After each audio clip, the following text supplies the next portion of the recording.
Today I'm making R2-D2. For this build, I used foam floor mats, glue, and some other stuff. Power converters, kyber crystals, that sort of thing. Safety gear, scissors, razor pens, and a box cutter. Here we go. First, I cut 3 circles from sheets of EVA foam floor mats using the box cutter. 2 of them will be the ends of the cylinder that make up R2's body, and the third will be for internal support. And while the sharpened blade gave me a really nice cut, I do have to even it out in a couple of areas on my belt sander. This is an upgrade from my chopper build, where I only used 2. Over the years, he sort of bowed out a little bit in the middle. Look at a little tummy there, Chopper. Seems held up though. Aside from that though, I'm surprised how well he held up, considering he's supported by cardboard and hot glue. There we go. Notice the difference? He looks so much better. Well, trust me, it's there. Next, I made vertical struts to go along the edges of the circles, which will create an internal support frame to keep them from bowing out like Chopper did. I'm gonna cut them from the foam floor mats themselves this time, rather than just making them out of the puzzle pieces, thus making them sturdier. I carefully glued them along the outside of one of the circles to form a sort of foam hinge. I'm making sure that the pattern on the back of the foam circle is on the inside, just in case I get a low angle shot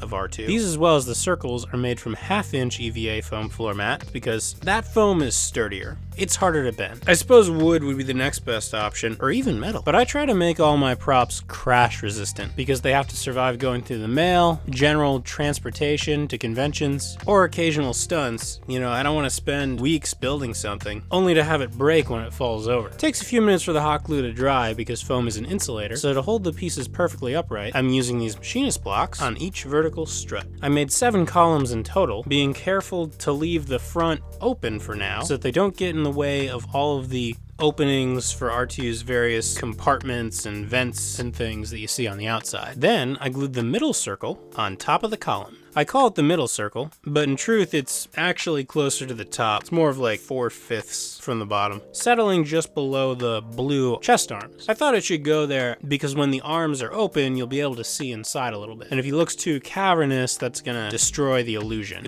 It'll spoil the magic of this movie robot. I stopped to test the height against an earlier R2 dome that I made. I like it. Even that I like. So as you can see, that's not quite droid height. It's really more chopper height. So I'm going to have to add another 4 or 5 inches to that. Next, I repeated the vertical column step on top of that circle, only using shorter foam pieces so that the height would line up. Again, I left an opening for the front panels, but I completely forgot about the leg panels. Can't believe I did that. After that, I found the center and cut out a hole. I did the same thing on the top panel, but this time using an actual hole cutter. Then I glued that on top. This will eventually allow the head to swivel 360 degrees. So this is still somewhat unstable. It wobbles. To cut down on that, I'm using scrap foam to shore up the vertical struts. You can do this around the entire circumference for every single strut, but at a certain point it's overkill. Because for the most part, this kind of just has to hang. And on top of that, I'll be cutting holes along the entire exterior of the body. And if these things become visible, then I'll just have to cut them away, which is going to be a lot harder to do when this is closed up than when it's all open like this. So the compromise is I'm only putting them in the back where there are going to be very few holes. Now for the outer panels. I'm using white EVA foam for those because I don't like to paint. Well, actually, waiting for paint to dry slows down the process of producing these videos, so anywhere I can save some time by using a foam that's already the color of the final output, I'm going to do that. And I recommend you do the same, but if you got the time, feel free to take the time. I cut off all the puzzle pieces first, then I chopped off the top 6 inches. I weighted the floor mats down with machinist blocks so the foam doesn't slide around while I'm working. I cut those out with the work knife, which I continually sharpened in order to keep the cut clean and uniform. See, now I can cut that out a lot easier and avoid a great deal of sanding. I repeated that step for the back panel. I sanded the edges where I cut off the puzzle pieces so that they were a bit more flat. It's very difficult to get a good, clean cut with scissors. It's like you can get it 90% perfect, but if you use a really sharp knife, then you can get it 100% and not need to sand at all. Just food for thought. Then I mapped out where all the details would go, starting with the chest arms. I feel like that was a good jumping off point. Most of this I'm doing in pencil in case I make a mistake, which you can see I'm doing in a couple places. It's easier to cover up than Sharpie. The few areas I am doing in Sharpie, I'm going to have to completely cut outside of the line in order to get rid of it. Now, any stray marks, you can make a pretty good argument that it's just battle damage, which would be consistent with a Star Wars movie. But you want to be able to control that and apply it after the fact, not paint yourself into a corner. So visible. Hang on. Not sure what it's reading through. Okay, the panels that are supposed to be blue or gray, I'm going to cut out. But for the panel lines, I'm going to use my razor pen and cut just a few millimeters into the surface, but not all the way through. There we go. I proceeded to do that, carefully cutting out all the pieces because the front and back panels were very similar. I made a stencil of where the cutouts would be by laying it over a sheet of cardboard and spray painting the openings using white Plastidip, which is better than spray paint because it won't crack when I eventually curve this panel. It will also cover up some of my stray pencil marks. When it dried, I brought it back in and partially cut through the pencil lines of the closed panels with my razor pen. Then I heat formed the lines in order to get them to open up. I also did that on the back so that it would bend around the cylindrical frame easier. You know, this foam, this 3/8 inch foam, which by the way, more like 5 millimeters, this will bend easy enough without heat forming. I wouldn't say it's necessary. In fact, it's very easy to burn the foam for some of the thin parts, like the frame around the blue chest arms. So if you get a hold of the 3/8 inch thick foam and you don't have a heat gun, like that's where your budget runs out, don't worry about it. Yeah, I think it's possible you get through this whole build without a heat gun. Well, no, you would need it for,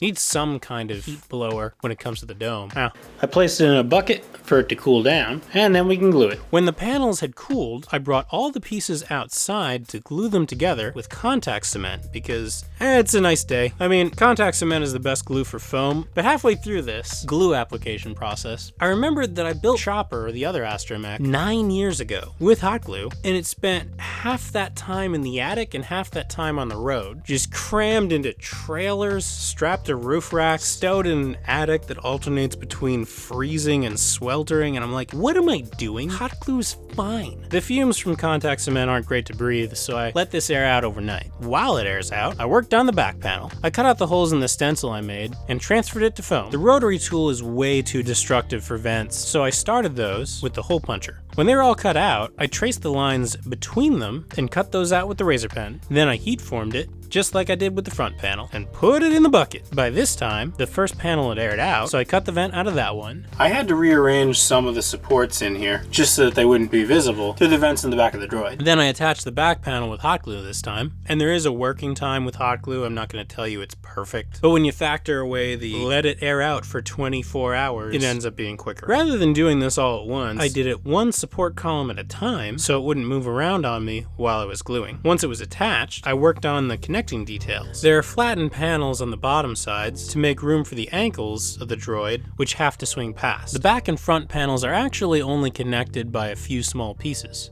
I'm using the vent piece as a stencil before I cut the actual vents in it, because otherwise it would sort of fold in on itself. That'll tell me not only where to put the vent, but where to put the other piece of the hull. Fuselage? Torso. Armpit. That's the armpit part. Nailed it. Then I cut a rectangle for another vent. The details on R2-D2 are mostly vents, because the original prop had a guy in it. Can you imagine? They shot most of R2's scenes in the desert. It must have been like an oven. When the openings were cut out, I put a flat panel in the bottom one and cut up a vent for the middle one. I glued it in with super glue because it's less destructive than any of the other glues. When foam is this thin, it tends to get fragile and can rip easily if you make a mistake and try to pull it back out. See how easily it's bending? After that, I added more detail to the bottom pieces. On the movie prop, these details were coin returns. They used what they had to build the original Star Wars props, and they had a lot of broken gumball machines, I guess. Like pinball machines. Definitely pinball machines. Then I cut out a curved piece from the large data port, because it apparently takes laser discs. Maybe it's a 3 CD changer. I don't know. I used the offcut and traces of the offcut to make ribs, which will help support the thin frames of the arm ports. See all the vertical panel lines that I cut in the exterior are making it want to flatten,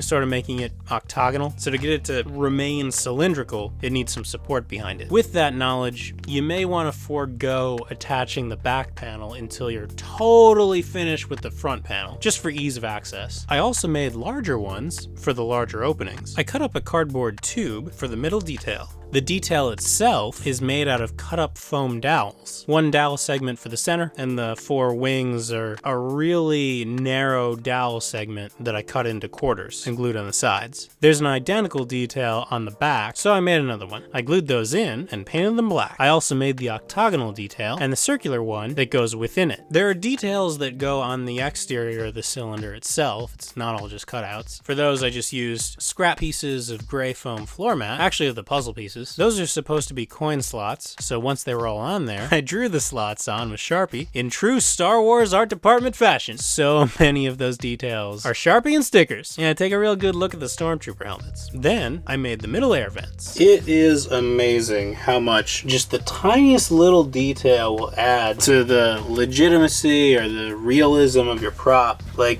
from my perspective, this looked like garbage until I got this frame in here, and now it's real to me. It's clearly not done, but my brain is going, this is a finished R2-D2. His vents just got broke off. So like, now that I've reached this point, all of the stress related to, oh my god, there's so much work to do, that's all gone.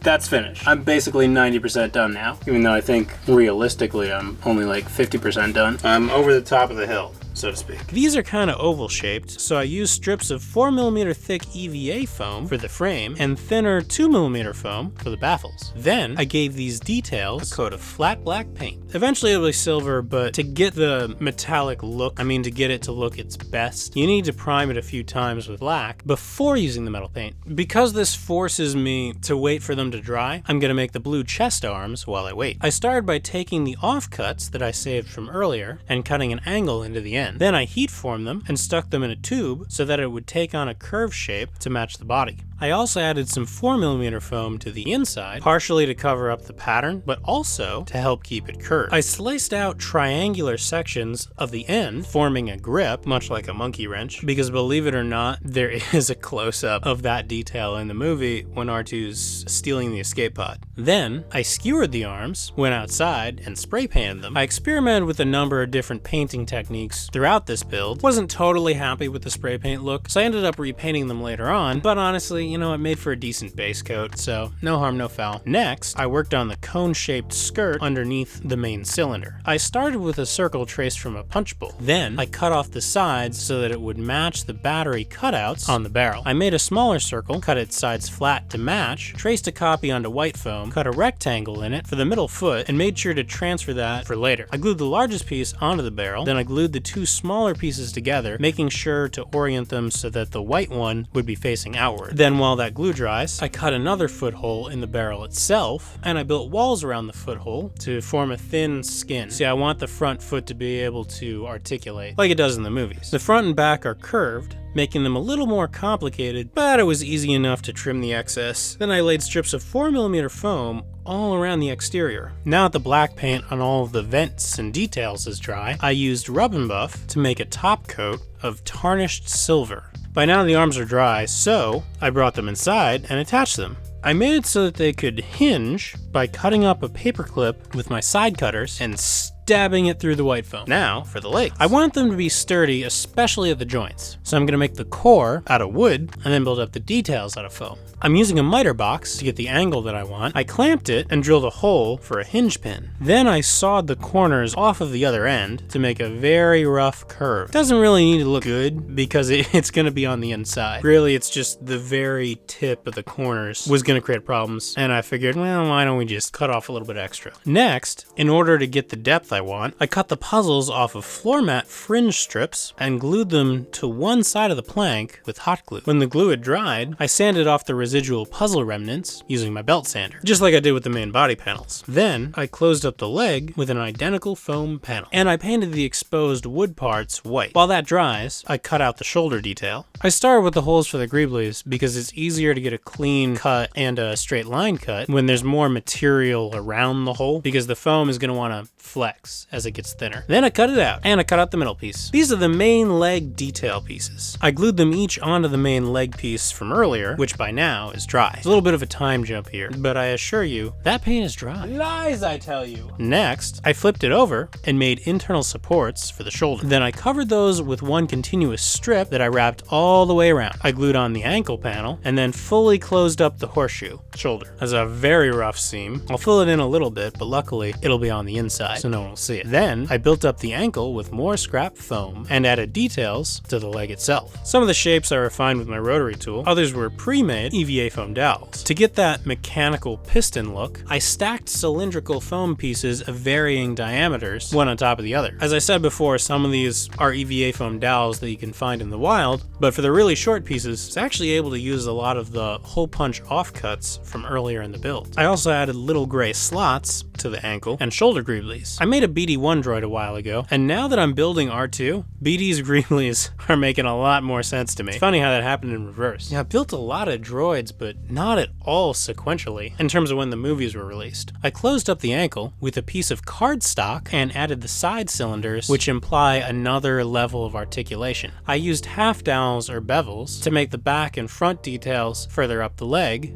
and wrapping around the ankle. I added more greeblies to the ankle where they matched the movie R2. Now that the leg is complete, I moved on to the foot. It's sort of pyramid shaped. You got flattened pyramid, a lot like the mouse droids roaming around the hallways, but with a bite cut out of the side to hold onto the battery. I cut out the main pieces and flipped the sole over to start with that because it's actually more complicated than the top. There's a bevel all along the outside that could have easily been made using EVA foam triangular bevel strips, but I just ran out. So I made up the rest using bevel offcuts from previous projects. I trimmed the corners. The inside doesn't matter in terms of aesthetics, but I still have to fill it in just to support the weight of the whole droid. Next, I flipped it and put together the walls. They're set at an angle, which I achieved by cutting the bottom edge at an angle. As it cooled, I attached the end. They have a notch in the top so that the ankle can pivot back and forth. Because that pivot point has to hold up against the entire weight of the prop, it has to be heavily reinforced. So I made the hinge out of wood. Great for reinforcement. The strongest substance in the galaxy. I glued it inside and weighted it down. I used a strip of puzzle foam for the fourth wall, which is barely a wall. It's really there just to support the battery. Then I made the details on the outside of the foot. They're subtle, but they are there. You wouldn't notice them unless they weren't there, so gotta do them. I glued them on and flipped it over. I made the slope of the battery case using regular old paper. I can get away with this because only a small portion will actually be visible. And then I moved on to the battery itself. I made two ovals and glued them together with a scrap foam frame. I made 1/2-inch circles for the front of the battery. I glued those on. Then I wrapped the battery case almost all the way around with paper. It had to be massively trimmed, but that's easy enough. The heat of the hot glue will transmit 100% through the paper, so you can't hold that on there until it dries. So rather than holding it, I clamped it between two metal blocks. Then I glued 2 strips of gray foam to the front, then another strip to the foot itself on both sides, front and back. Before gluing the battery to the foot, I needed to attach it to the leg because the battery's going to cover up that pin. Like getting in there to do any kind of maintenance, if that hinge breaks, is going to mean cutting through the battery, but that's partly why I use paper here. It's easy to destroy and just as easy to replace. The pin is actually the handle of a sponge brush, also wood. What could go wrong? Now that the pin is in place, I could glue on the battery. For the positive and negative cables, I'm using very thin EVA foam dowels. I cut them short and glued them to the foot. Then I painted the greeblies, black first, then metallic blue, because I wasn't crazy about the blue foam. It works in a pinch, but R2's shinier than that. I waited for it to dry before doing the silver, but this is an acrylic blue, so put it in front of a box fan, it'll dry pretty quick. Then I did silver for the greebly top coat. This is not a very thorough coat, and that's intentional because in the crevices I want the black to show through, which overall is going to make the whole prop look worn and weathered and used, adding just another layer of realism overall. Now for the other leg, wash, rinse, and repeat, except mirrored. Honestly, just flip the battery around, man. They're symmetrical. Oh, hey, the third foot is similar, not quite exactly the same. It's more pyramid shaped, still not totally pyramid shaped. shape, and there's no battery attachment. But I did want it to be able to articulate, to raise and lower, depending on the pose that I need the droid to be in, which is why I left the center of R2's cylinder empty for the most part, so that it would have room to do that. Now for the dome. I've already done a whole video on R2's dome, so I'm gonna speed through this process a little bit. If you feel I've left anything out, then you can check out that video. It's called R2-D2. Do you get it? I write jokes for a living. Well, part-time. There'll be a link to that video at the end of this one, in the description of this one, and probably in the comments. You guys know how YouTube works. I built this dome basically the same as that last one, except without the magnets, obviously. Oh, and I also used this same better metallic blue paint, just so that it matches, because I like that better than the last paint that I used. Really, I'm experimenting. I may actually add a Lazy Susan in the future to help them swivel easier. Pro tip. And when that dried, I was done. And that's how to make R2-D2. Oh, hang on.